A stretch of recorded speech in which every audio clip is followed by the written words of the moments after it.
If you're in a TEFL or CELTA course right now, then you know exactly what I'm talking about when I say the lesson plan. It can feel like this huge, complicated puzzle. But today, we're going to put all those pieces together. We're going to demystify this thing and turn it from a source of stress into your absolute best friend in the classroom.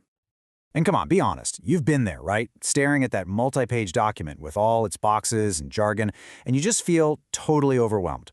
The pressure to get it perfect is just so real. But what if we could look at it in a completely different way? So here's our game plan. We're going to deconstruct the plan itself, then get into the why, the core ideas behind it all. After that, we'll look at the what of how a lesson flows, and finally, the how of actually building your written blueprint. Okay, first things first, let's have a little mindset shift. Stop seeing the lesson plan as just another assignment to get a grade on. It is not a chore. It's a resource. It's your professional thinking made visible. Think of it like a roadmap that prepares you for success, and even better, it empowers you to be flexible when things, don't go exactly to plan. And really, that's the whole point. The ultimate goal of all this structure, every single section, is designed to do one thing: get the spotlight off of you, the teacher, and shine it on the students. It's all about creating an experience where they're the ones doing, practicing, and actually learning the language. So now for the why behind it all. Let's look at the core principles that are going to drive every single decision you make. These are the foundations your tutors are looking for, and honestly, they're what separate a pretty good lesson from a really great one. This is the big one. Your main goal is to crank up that student talking time, or STT, and seriously minimize your own teacher talking time, or TTT. I mean, it makes sense, right? Students don't learn a language by listening to us talk about it. They learn by trying it out themselves. Your plan actually forces you to think about this every step of the way. Next up, concept-checking questions. We've all learned the hard way that asking, "Do you understand?" is pretty much useless. Well, CCQs are the answer. They are simple, super targeted questions that make students process the meaning of the language, not just repeat a rule back to you. This is how you find out if they've really got it. You know, a strong plan is also proactive, not just reactive. It's where you put on your fortune teller hat and think ahead.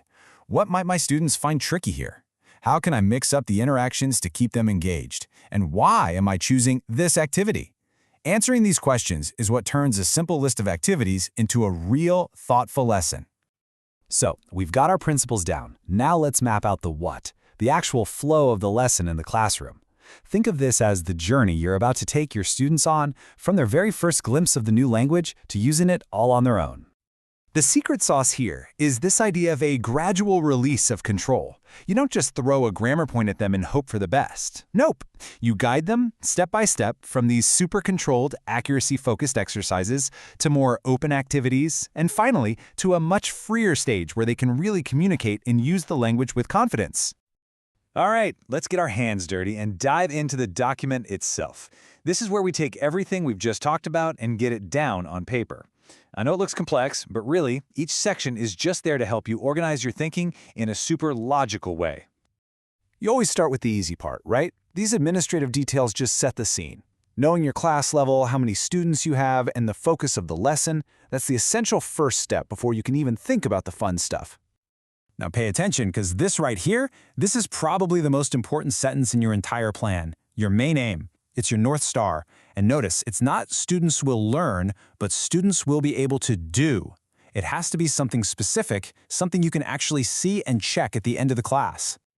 And hey, it's not just about that one main goal. What else will they be practicing along the way? Maybe some listening skills, maybe some pronunciation. And just as important, what's your personal goal?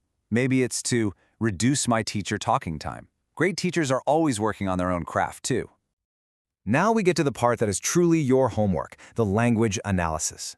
Before you can ever hope to simplify language for your students, you have to understand it inside and out yourself. This is the section where you prove you're the expert on whatever you're about to teach.